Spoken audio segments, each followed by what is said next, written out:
I bet you are browsing the web all the time, and if you are keeping a lot of tabs open, I call them just in case tabs, then you might not be aware of the exponential amount of space which can be taken by that.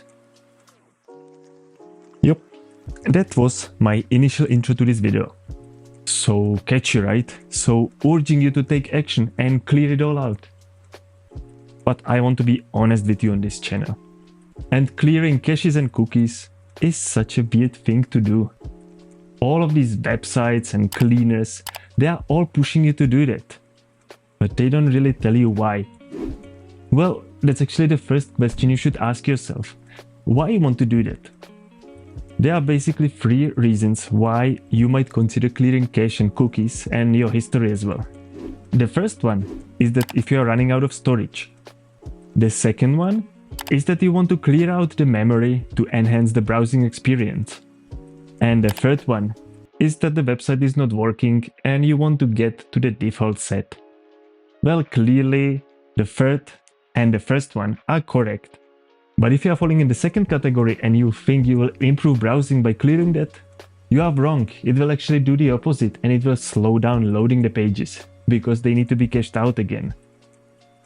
So again, if you are in the second category, then just give this video a like and you can close it up straight away and know that you have saved yourself a lot of time and a lot of troubles. You don't need to be cleaning anything. But if you anyway want to see the cleaning process, then stick with me for a little bit longer. I will actually start explaining these terms first. If you want to jump ahead to the cleaning process, you can use the timestamps below the video. But I think it's important to understand what are you actually clearing. So cache is all the content you have previously accessed. That's all the web pages, images, online streaming services, and so on. These things are stored in your browser memory, and they are here to actually improve the browsing and speed up the loading of pages. Cookies keep track of user behavior across multiple websites. They keep your login information and your preferences for that specific website, and sometimes even trackers. Yeah, that's not a good thing to keep, so clearing it from time to time might help prevent that. But otherwise it's a really small bits of information. And history is obvious, that's just a logbook of all of your activities. And that come in handy if you need to search some websites you have previously visited. But it can also have a lot of sensitive data. So that's another thing which makes sense to clean out sometimes. I think most of us are using Safari as a default browser.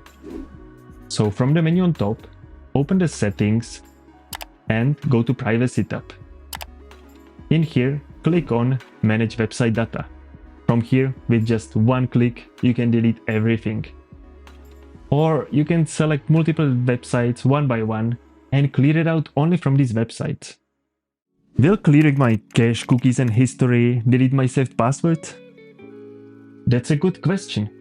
Yes, it will definitely delete all of your saved passwords. You will need to log into all of the websites again, and you will need to accept all of the permissions and do all of the settings over again to all of the websites. It's not going to delete your bookmarks and it will not touch your history. And interestingly, in Safari, it's related only to that specific profile.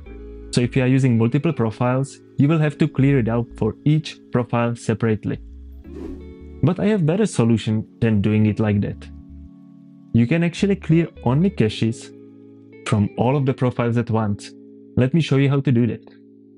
I still have the settings open down here, so let's proceed to the Advanced tab and let's click on this one, Show Features for the Developers. Now let's go to Safari and open the newly introduced Develop tab from the menu bar. Here, pick Empty Caches for all profiles.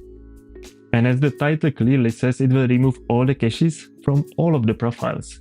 At last, if you want to clear browsing history on Safari, you have to navigate to the History menu and select Clear History down here. Let's do the same on Google Chrome. It's done a little bit differently there. So start by clicking on these 3 dots on top. Navigate to History and open it up. You can also quickly get here if you use the shortcut Command+Y. But it's not so important to remember that. Next, click on Clear Browsing Data, and a small menu will appear in the middle. As you can see, it's done differently here than on Safari. it's not filtering by the websites, but by different categories. So you can separately decide if you want to clear history, clear caches, or clear cookies. And you can also set the time range for it to be more specific. And if you switch to advanced, it will break it into even more categories, so you can decide which one you want to clear. I like how it's done on Chrome. But anyway, I hope you found this tutorial useful, and if you so, don't hesitate to leave a like and share your thoughts in the comments below. I'll be very happy to discuss this topic with you there. And what I can't wait is to show you what is coming in the next video. So see you there!